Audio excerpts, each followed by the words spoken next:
Hello. It's so nice to be here, and thank you so much to Jameson, Tony, for your unrivaled patience. The hospitality has been unreal, and such a pleasure to be here and standing in front of all of you. So today I am going to be talking to you all about setting up and branding your business. So as Sim said, I spent a long time working in hotels and operational. I never started as a bartender. I was very much a host. My background initially, like many of you, probably never planned to be in hospitality. I actually started, and there's a reason why I'm telling you this, and it will become clear towards the end.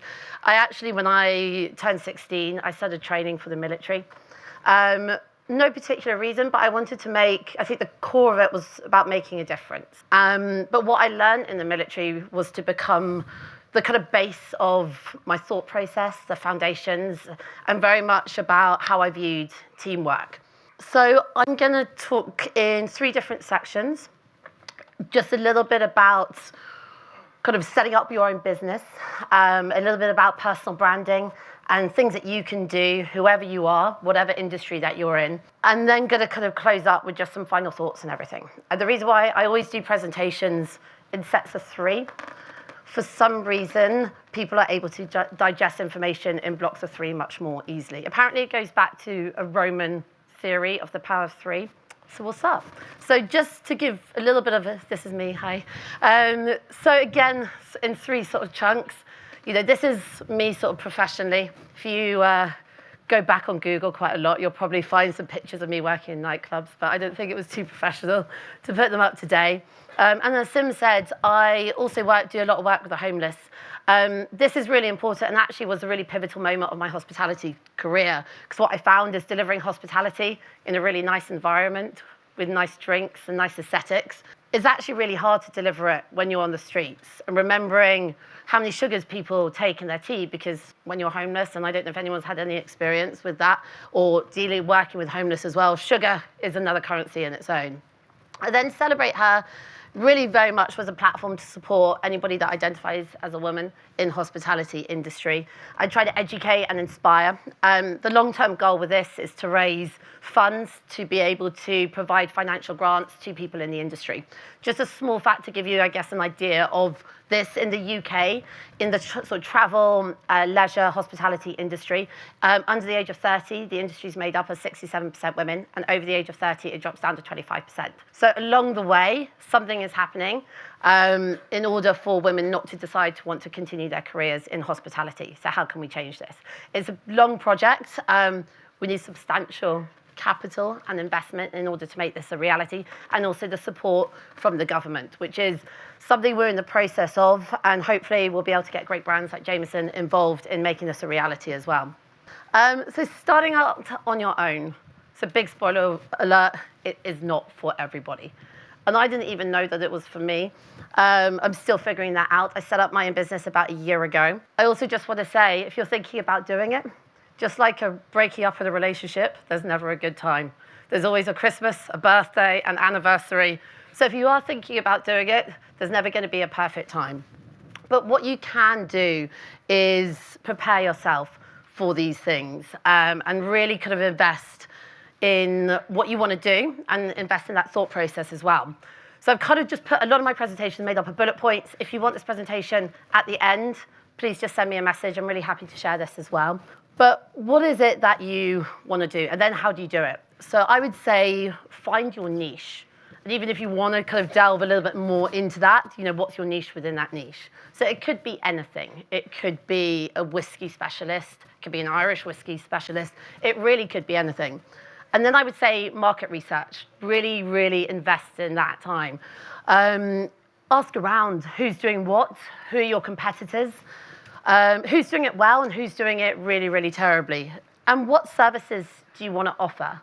You don't have to offer everything, but I would say have a clear idea. So whether that's content creation, whether that's PR, branding, marketing, and who do you want your clients to be? Because there's no point not knowing who you're going to sell this to or who you're going to talk to as well. And how are you going to get those clients? Is it through social media, word of mouth? Is it through your current network? Is it through a new network that you have to make? and sum up what you're going to do in 10 seconds. And I'm going to use myself as an example. When I set up on my own, I was like, I don't really know what I'm doing. And people would say, well, so what do you do? Do you just like, you've left the bars, what are you doing? And I was like, that's a really good question, because half the time I was waking up and not really knowing what I was doing. But really, really don't, and talk about this a little bit later, but really invest in that. And even if you're standing in front of the mirror and just repeating what you do, because it's quite, when somebody that you don't know asks, what do you do? You need to be able to sum it up in less than 10 seconds.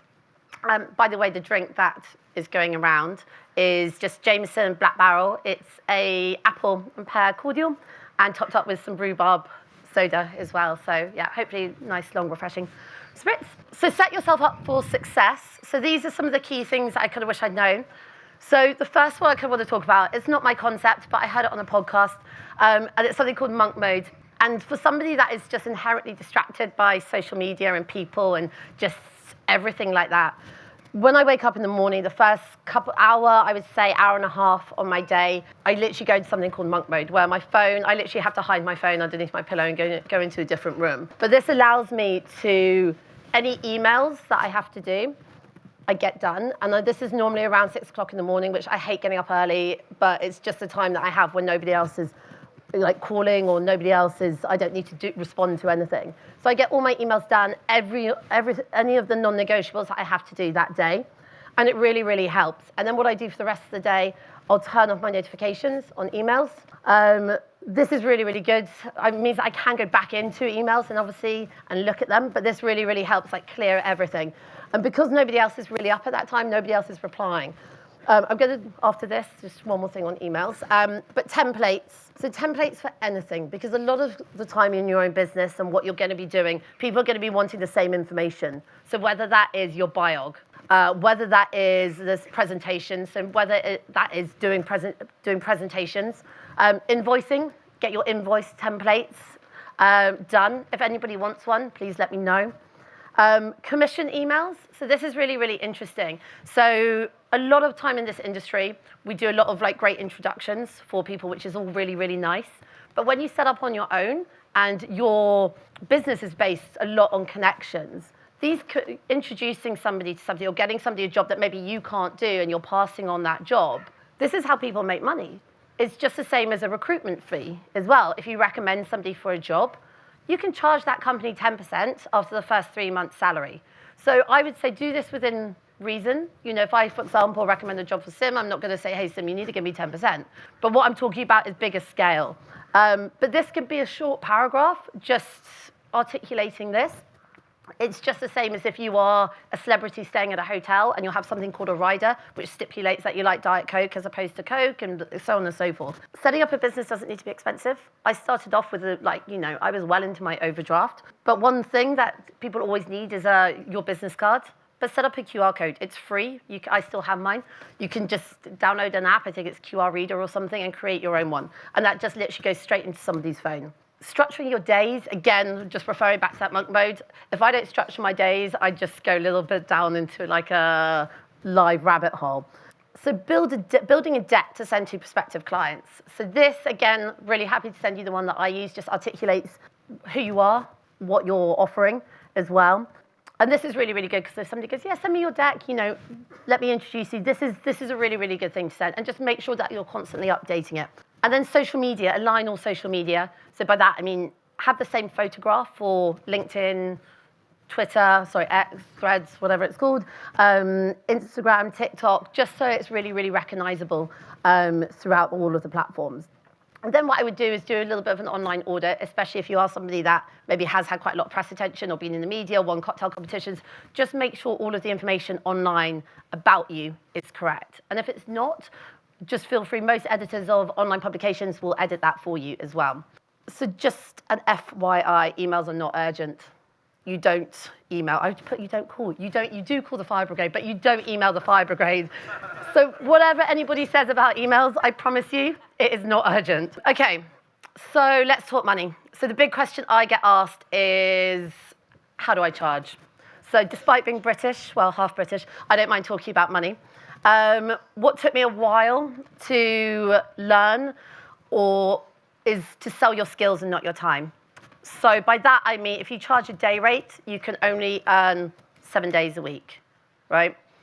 You may do work for you may then put in for a project or something, but because you've got a certain set of skills, that project might only take 5 days. Whereas if you charge, for 2 days or something like this, you're not making. You get my point, so I'm going around in circles. But sell your skills and not your time. And that way, actually, there's no limit on how much you can earn. The second biggest advice is do not use Google for money or accounting advice. I know that may sound silly, but so many of my friends have done that. If you can, invest in an accountant. And if not, resources such as QuickBooks is amazing. I can't recommend it enough. It does everything from manage your receipts. It separates all your different types of expenses. It has incredible AI that then integrates with your bank accounts, such as Monzo, for example. Monzo is amazing because what it can do, it can categorize everything for you. So you see how your money is coming in and where your money is going out. And what I would say when you're a little bit further down the line is do a little bit of an MOT on where you're making most of your money. Because if I'm making most of my money, for example, by public speaking, and my least income is by maybe doing content creation, it's a really, really good way to kind of maybe go, well, that's actually where I can focus. Just the same as if you're selling a product or something as well. One thing to highlight is a lot of us become accidental business owners. I don't know about anybody else, but in lockdown, I started doing like wine tastings and this, or like posting things on social media, which actually suddenly you get to a point you'll go, actually, I'm earning over my trading allowance. And that's actually when you need to start paying tax. And when you start paying tax, essentially, you own your own business as well. So this just refers to, if you don't know already, HMRC in the UK has an amazing tax calculator. I'm sure there are equivalents in all the countries across the world. Again, contracts, I haven't put it here, but one thing I would say, again, don't Google contracts. It doesn't make sense. It doesn't stand up, and you'll have no leg to stand on. Contracts, if anybody does need help with contracts, there's 2 ways you can do it. You can have a contract as well, which is probably legally drawn up, or you can have something called a letter of intent. A letter of intent is a very basic format of a contract, but it basically outlines the services that you're offering and has a mutual agreement which can highlight, obviously, what the financial pay is, where you will work, expenses, and so on and so forth. But these are things that I learned along the way. I just want to share. Again, if anybody wants any of these documents or information, please let me know. Or maybe it'll be easier if everybody does want them. I can give them to Tony, and Tony, maybe you can distribute. But all of these things are really helpful, and you can just copy and paste all your own things in there as well. And just to touch on expenses, because we all like expenses, especially when we don't have to pay them. But if you are running your business, the big question is, what can I put through? Can I get my nails done? The answer is, if we're being black and white, no. Which is really unfortunate. But expenses, the easiest way, and I would say in order for you to claim it as an expense, it has to be wholly and exclusively for the purpose of the business. So you can have no personal benefit from it. So just a small example, if I want to buy a new suit or a new dress for a photo shoot or something like this, I can buy it, I can wear it, I have to take it off, I have to put it on a separate hanger, a separate clothes rail, and it has to stay in the office and not be worn for anything else. So this is if you're being black and white. Just a caveat there, I'm not a qualified chartered accountant. So I would also advise, if you do have an accountant, to also speak to them about that as well. So the importance of branding. So I would say every brand, whatever it is, needs a face. So one of the biggest examples in the world is Apple and Steve Jobs. So you've got the business and the face. That's really important. That's why I guess a lot of brands like Jameson have global brand ambassadors as well. Why is branding important? Future jobs, if people like you, they will invest in you in many different ways. It builds relationships with your audience, with the community as well. And it builds trust, reputation, so career opportunities as well. But it also adds value to the community and also to colleagues as well. So how do we do this? How do we tell our story? So storytelling is such a big part of the bar industry. The story of, we all go to cocktail competitions. There's a story. There's always a story about what was the inspiration, the ingredients. But to tell a good story, you need context. So the context is setting the scene, whether it's the history, the setting, and how is it relevant to the present day. Empathy, especially in this industry, well, humans, empathy is what really creates a bond between us all. And understanding that between two people. How do we create that emotion that triggers something inside of somebody to go, I like them, I want to buy that product. And emotion as well, emotion is universal and it creates that embedded response. So again, how do we do this? So creating a strong narrative. If you're working in a bar, make sure this narrative is consistent with what you're doing. So if you're going to an event and you're telling one story, then going to another event and telling another story, that's not going to work. That narrative has to be strong and it has to be aligned each time. And knowing your audience, so your audience could be your guests. In a business sense, it could be the people, your consumers that you are selling to. It could be those hoteliers that you're pitching in for a business to. Being authentic. Well, I think maybe we don't do this enough. I think, I was, watching the news. It was actually on TikTok. But it was a great, but they would say the biggest videos on TikTok are the responding to people being slightly vulnerable.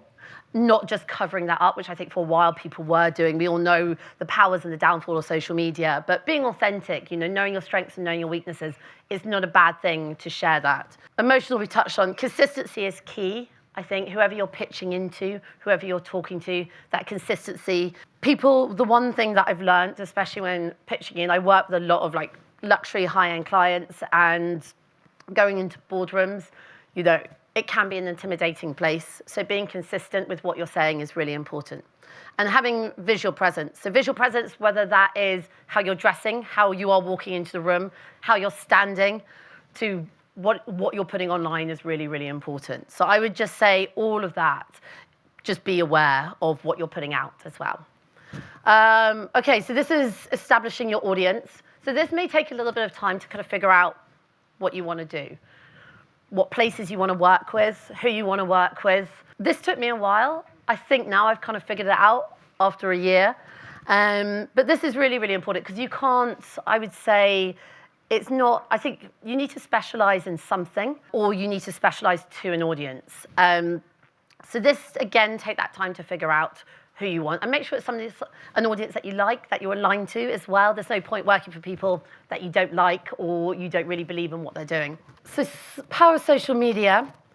So just obviously on the side here, you can see MAU stands for monthly active users. So you can see the power of all of these sites. I put LinkedIn at the top because I'm a little bit obsessed at the moment. I think LinkedIn is certainly underused in our industry, but LinkedIn is amazing. It has everything from LinkedIn Learning, the connections. You can actually search for, so say if you want to target people that earn between 100K and 500,000, you can actually put into the search options, people's salaries in a certain industry. And it's really, really amazing, especially if you want to target people who are high net worth individuals. I would say have a look into it. You can upgrade to a premium version, which again is really, really interesting, especially if you want more features. That also is something you can expense through the business. But LinkedIn has been really, really important for me to kind of reach out to people, to connect with people that in the future I want to pitch to. So again, I would say optimize your profile. So make sure biog, everything that you're putting there, everything that you're writing is good copywriting. So spelling mistakes, everything like this. High quality photos. That I guess goes without saying, we've all got great phones. An engaging biog, you don't have too much space there. But I would say really maximize that on what it is, what's your elevator pitch, who are you, and what do you do? Valuable content. So I actually remember a conversation years ago that Remy and I had when we worked together about, I think I posted a picture of a crystal and Remy was like, why have you done that? There's no value in that when you're trying to engage with the bar industry. And actually, I remember it and it was very, very true.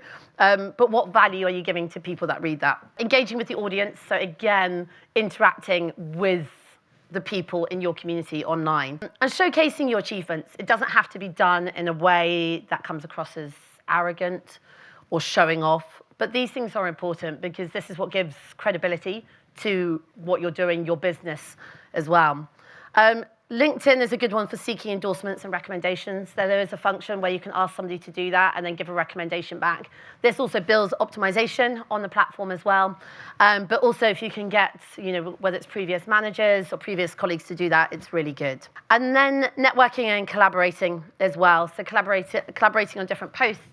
If you're working with a brand, for example, Jameson, looking and asking for those things as well, because it broadens your reach and your community as well. Okay, so how to network like a pro. I wanted to touch on this because essentially this is how I've built my entire career. When I say I go out a lot, I always call it market research, which is a bit of a joke. I do have a fabulous time. But I think this is also really important, and why? So gaining fresh ideas, strengthening relationships, building your reputation.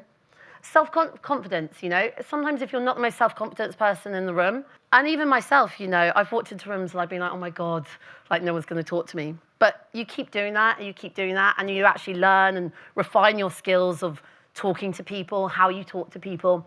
And it's so important. I think the more you do something, the more what I call like intrinsic behavior. So for example, you don't think about tying your shoelace, you just tie it.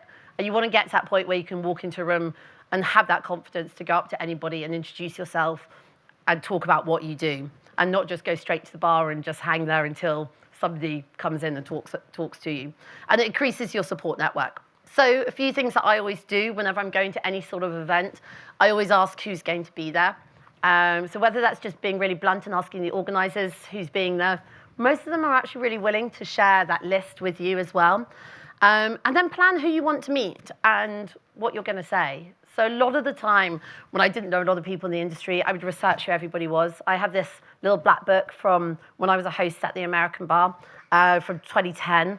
And it was everybody that I met in the industry, and it was like this, yeah, they drank this or this. But I kept it going, and obviously now it's online. But for me, it was really, really important to kind of have that information and that knowledge. And I would just really say that if you are going to an event and you do want to meet somebody, this is perfect, because it's such a nice segue to go up to somebody and be like, really nice to meet you. Oh, I really loved the presentation that you did on this, or I really loved that article. And follow up. I would always say if you ever go to any event, anything where anybody has hosted you, make sure you're following up to the right people. Make sure you're even maybe following up to their boss as well to say, thank you so much, this person was amazing, so hospitable. But a small thing like that is really, it goes a long way. I say the power of introducing people to each other. This is one of the biggest things. I think being able to introduce people to each other builds those connections, but also asking somebody else to introduce you to that person, to maybe somebody that you know. So for example, everybody wants to be needed. If I can say, for example, say to Sim, can you please introduce me to this person? It just builds a really nice community and nice flow throughout the event. Saying thank you, we could have just touched on that a little bit, but I would always say, never say the naked thank you. By naked thank you, I mean just saying thank you, but always say thank you for X, Y, Z, to really acknowledge what that other person has done for you. And then again, I know I've said this a lot of times, but I just really want to put emphasis on this, is just prepare your elevator speech. So when you're in that environment, just really set yourself aside from everybody else, and so you're able to say what you do in that 10 seconds. And then finally, just on this, your network is your net worth. I really, truly believe that the network that you have really, really adds that financial success to your business as well. So there's 2 more slides. One thing that I really want to touch on as well, and I don't know if anyone has any military background here. So if you don't, this is something that is commonly used in the military, in particular in the Marines. So they have a chart called performance and trust. Now, everybody wants this person up here, the high-performing, high trust. Of course, why wouldn't we? But most of the time, these people up here are unicorns. So you end up with a lot of people that are high-performing, low trust, or you have people in the middle, mid-performing, mid-trust, which isn't a bad thing. Or you have people at the very bottom, low-performing, low trust, or low-performing, mid-trust. What I would say when the people that you work with, and this could be whether you're hiring people, whether you are working with people, is this side of the scale I think is so much more important. This is kind of where you want to aim for. So it's the mid-performing, high-trust of people. Running a business, it can be incredibly frustrating sometimes. It can be lonely. You're chasing a lot of invoices. You're not really having anyone to soundboard things off. You're working long hours. So the people that you work with are going to be really, really important. So I think if you're looking to hire people, they may not be the best performer in the world, but if you trust them, then I think that is really, really important. So I just kind of wanted to share this because every time I kind of go into a business meeting and I go, would I trust this person? You know, it doesn't need to be with your life, but would I trust this person? Then the answer needs to be on this side of the scale. And then finally, one thing that I really try and live by, and the reason why I've chosen this picture is because this was taken after, this was actually taken on Christmas Day in lockdown when none of us could actually kind of go home or anything. And actually this was, we volunteered handing out Christmas meals for the homeless on Christmas Day. And it was a really poignant moment. Obviously, you can see it's like a really beautiful sunset, which obviously can be quite emotional sometimes. But it just really made me realize how important it is to do good within the industry as well. So what I will say, I know, again, a bit of a cliche, but what goes around comes around. I really, truly believe if you do good in this industry, good will come back. It can be the smallest thing. I do think this, you know, we've spoken a lot about money and charging and everything like this. I do believe that in this industry, we should, if we can do something to help somebody else, whether that's for free, whether that's giving your time, whether that's maybe putting a smaller brand on the menu that doesn't have the budget to pay for that big listing fee. I think that's really, really important. So the second thing that I will say that I live by is, this is an expression, I didn't realize that somebody famous had said it. My dad always used to say it to me, but it was actually said by an American playwright called John Carroll Lynch. He said, work begets work, which essentially means the more you work, the more work opportunities that you will get as well. There's a big theory that we all have to clear our desk at the end of the day. You don't have to do that. But I truly believe that if you do work hard, then there will be work opportunities, which links me back to, if you are thinking about ever setting up your own business, like I said, there's never the perfect time. You'll never maybe be in the perfect place. But you may as well give it a go, because I can honestly, from my experience, I'll guarantee you it'll be a huge learning curve. It'll be exciting. It will be emotional. You'll make some great connections around the world, and you'll get to do amazing things like this. So that's it from me. If anyone's got any questions, please come and find me later. But thank you so much. And thank you so much to Jameson and to all of you for being here as well. So.